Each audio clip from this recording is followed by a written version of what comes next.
എല്ലാവർക്കും നമസ്കാരം. കേരളത്തിൽ ഒരു കേന്ദ്ര സർക്കാർ ജോലി ആഗ്രഹിക്കുന്നവർക്ക് SSC ഫേസ് 40 നോട്ടിഫിക്കേഷൻ വന്നിട്ടുണ്ട്. ധാരാളം പോസ്റ്റുകളിലേക്കാണ് റിക്രൂട്ട്മെന്റ് വിളിച്ചിരിക്കുന്നത്.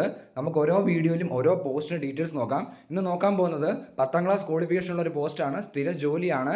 ഹെൽത്ത് മിനിസ്ട്രിയിലേക്കാണ് വേക്കൻസി വന്നിരിക്കുന്നത്. കേരളത്തിലാണ് നിയമനം ലഭിക്കുന്നത്. സോ നമുക്ക് വന്നിരിക്കുന്ന പോസ്റ്റ് ഏതാണെന്ന് നോക്കാം. പോസ്റ്റ് കോഡ് കൊടുത്തിട്ടുണ്ട് KK, കേരള കർണാടക 14226 ആണ് പോസ്റ്റ് കോഡ്.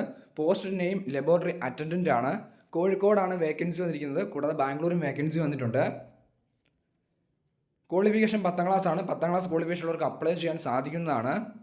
10ാം ക്ലാസ് അല്ലെങ്കിൽ 10ാം ക്ലാസ് വിത്ത് സയൻസ് പഠിച്ചവർക്കും അപ്ലൈ ചെയ്യാൻ സാധിക്കുന്നതാണ്. ക്വാളിഫിക്കേഷൻ 10ാം ക്ലാസ് ആണ്. Ministry name ministry health and family welfare ആണ്. 18,000 മുതൽ 56,900 വരെയാണ് സാലറി ലഭിക്കുന്നത്. ഇതുകൂടാതെ അലവൻസും കാര്യങ്ങളും ലഭിക്കുന്നതാണ്.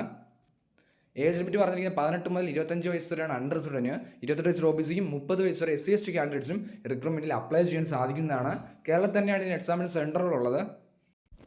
കേരളത്തിൽ എക്സാം സെൻറ്റർ വന്നിരിക്കുന്നത് കണ്ണൂർ, കോട്ടയം, കോഴിക്കോട്, തിരുവനന്തപുരം, എറണാകുളം, കൊല്ലം, തൃശ്ശൂർ, കവരത്തി, ആലപ്പുഴ, മലപ്പുറം തുടങ്ങിയ ഡിസ്ട്രിക്റ്റിലാണ് എക്സാം സെൻറ്റർ വന്നിരിക്കുന്നത്. സോ നല്ലൊരു അവസരമാണ്. ഇത് കൂടാതെ ധാരാളം പോസ്റ്റുകളിലേക്ക് റിക്രൂട്ട്മെന്റ് വിളിച്ചിട്ടുണ്ട്. കോമൺ ആയിട്ട് ക്വാളിഫിക്കേഷനുള്ള 10ാം ക്ലാസ് +2 ഡിഗ്രിയൊക്കെയുള്ള പോസ്റ്റുകൾ ഇനി വരുന്ന വീഡിയോയിൽ അപ്ലോഡ് ചെയ്യാം. സോ എന്തെങ്കിലും സംശയമുണ്ട് കമൻറ്റ് ചെയ്യുക. അപ്ലൈ ചെയ്യാനുള്ള ലിങ്ക് ഡിസ്ക്രിപ്ഷൻ ബോക്സിൽ കൊടുത്തേക്കാം. 100 രൂപ ഫീസ് ഉണ്ടായിരിക്കുന്നതാണ്. എന്തെങ്കിലും സംശയമുണ്ട് കമൻറ്റ് ചെയ്യുക. താങ്ക്